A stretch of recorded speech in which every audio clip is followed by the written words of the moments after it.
Hello दोस्तों, स्वागत है आप सभी को फिर से एक बार हमारे यूट्यूब चैनल बिहारी प्लेटफॉर्म में। दोस्तों, मैंने आप सभी के लिए इम्पॉर्टेंट टॉपिक्स लाई हूँ, जो कि टॉपिक का नाम है भारतीय राजनीति और संविधान जनरल नॉलेज। और दोस्तों, ये प्रश्न बहुत ही वीवीआई होने वाला है, तो आप वीडियो को बिल्कुल भी स्किप ना करें, क्योंकि ये प्रश्न बार बार एग्जाम में पूछे हुए प्रश्न हैं।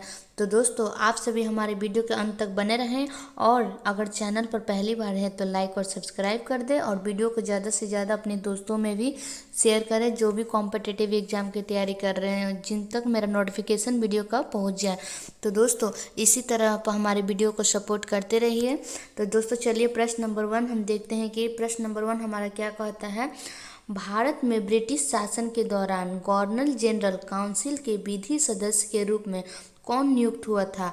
तो इसका राइट आंसर हो जाएगा दोस्तों ऑप्शन नंबर बी, यानी कि सत्येंद्र सिन्हा जो हैं भारत के गवर्नर जनरल काउंसिल के पहले सदस्य नियुक्ति यानी कि चयन किए गए थे।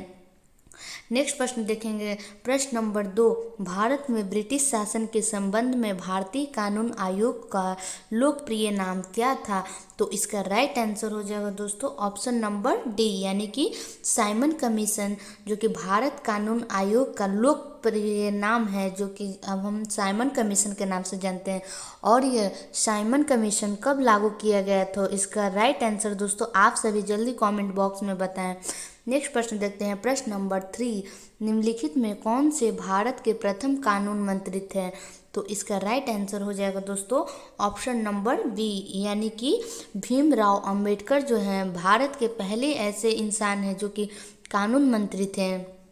प्रश्न नंबर 4, निम्नलिखित में किस कानून ने भारत में ब्रिटिश शासन की नींव रखी थी, यानी कि प्रस्ताव रखा था?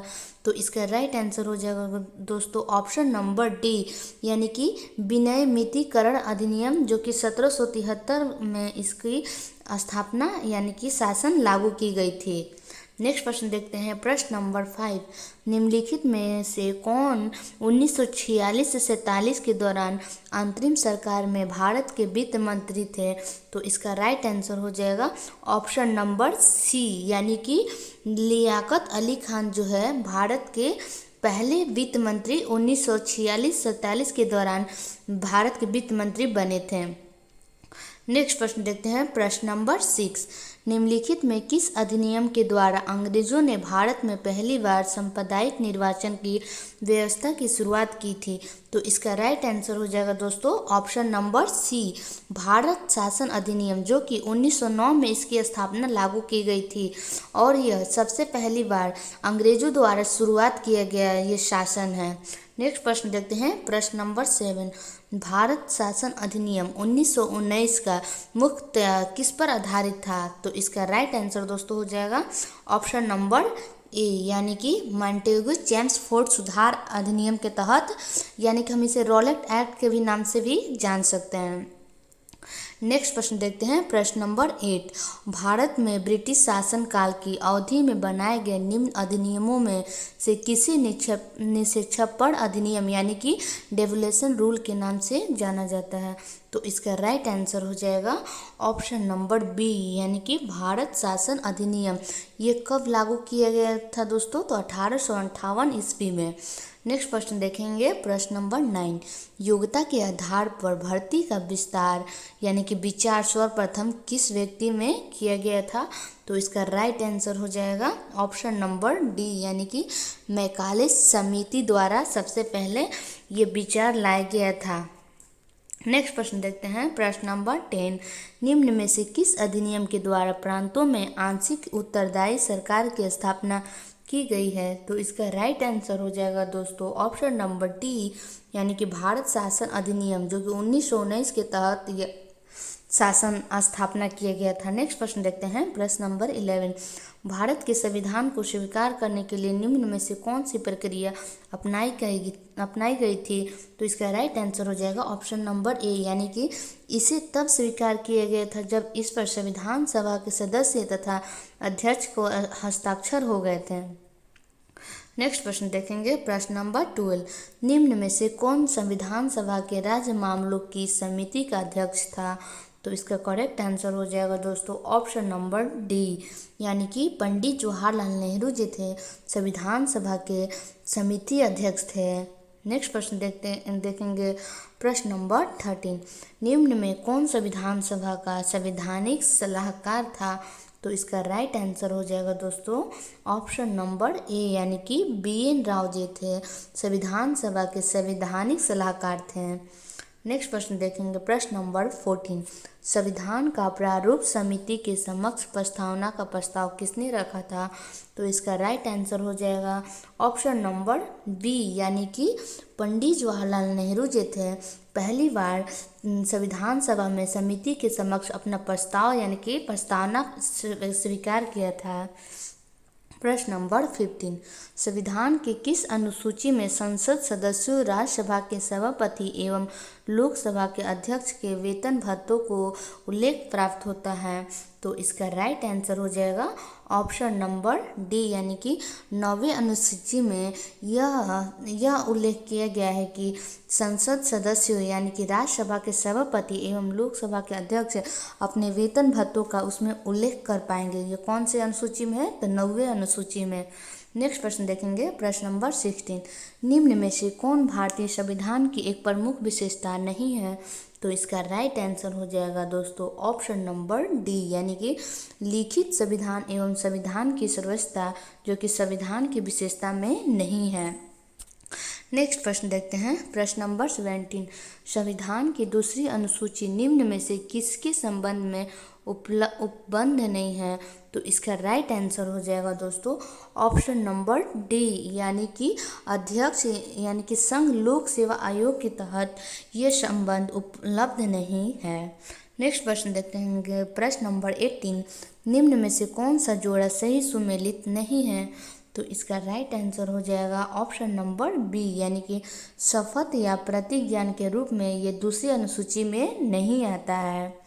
नेक्स्ट प्रश्न देखते हैं प्रश्न नंबर 19, निम्न में से कौन सा कथन संविधान की 7वीं अनुसूची की सही व्याख्या करता है? तो इसका राइट आंसर हो जाएगा दोस्तों ऑप्शन नंबर सी। इसमें दिया गया है दोस्तों, इसमें केंद्र एवं राज्यों के बीच शक्तियों के विभाजन का उल्लेख होता है।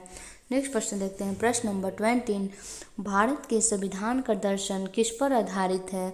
तो इसका राइट आंसर हो जाएगा ऑप्शन नंबर बी, यानी कि पंडित जवाहरलाल नेहरू के उद्देश्य का प्रस्ताव पर भारत का संविधान दर्शन आधारित होता है। नेक्स्ट प्रश्न देखेंगे प्रश्न नंबर 21, भारतीय संविधान की प्रस्तावना अपने देश के नागरिकों के लिए किस चीज़ की स्वतंत्रता सुनिश्चित करता है? तो इसका करेक्ट आंसर हो जाएगा ऑप्शन नंबर सी, यानी कि अभिव्यक्ति, विश्वास, धर्म और अवसर की क्षमता को यह प्रस्तावना अपने देश के नागरिकों के लिए स्वतंत्र सुनिश्चित करता है। नेक्स्ट प्रश्न देखेंगे प्रश्न नंबर 22, भारतीय संविधान की प्रस्तावना में उल्लेखित आर्थिक न्याय का क्या अभिप्राय है? तो इसका राइट आंसर हो जाएगा दोस्तों ऑप्शन नंबर ए, यानी कि संपत्ति का समान वितरण, जो कि संविधान के प्रस्तावना में आर्थिक न्याय का ये नियम लागू करता है। नेक्स्ट प्रश्न देखेंगे प्रश्न नंबर 23, संविधान की प्रस्तावना क्या है? तो इसका राइट आंसर हो जाएगा ऑप्शन नंबर सी, यानी कि प्राप्त किए जाने वाले लक्ष्य को इंगित कर उसे संविधान में जोड़ना, ये संविधान की प्रस्तावना है। नेक्स्ट प्रश्न देखेंगे प्रश्न नंबर 24, किस भारतीय राज्य की सीमा में परिवर्तन से संबंधित प्रावधान किस अनुच्छेद से प्राप्त होते हैं? तो इसका राइट आंसर हो जाएगा ऑप्शन नंबर डी, यानी कि अनुच्छेद 3 में उनकी सीमाओं या राज्य से परिवर्तन कर उन्हें प्राप्त किया जा सकता है। नेक्स्ट प्रश्न देखेंगे प्रश्न नंबर 25, 1953 में प्रधानमंत्री जवाहरलाल नेहरू ने किसकी अध्यक्षता में एक आयोग के गठन की घोषणा की जिसे भाषाई आधार पर राज्यों के गठन के विषय पर विचार करना था? तो इसका राइट आंसर हो जाएगा दोस्तों ऑप्शन नंबर डी। इसका राइट आंसर हो जाएगा दोस्तों ऑप्शन नंबर डी, यानी फजल अली ने ये बात अपना प्रस्ताव रखा कि जिसमें भाषाई आधार पर राज्यों का गठन कर उसे विचारों पर मध्य रखा जाए। ये गठन कब हुआ था? 1953 में।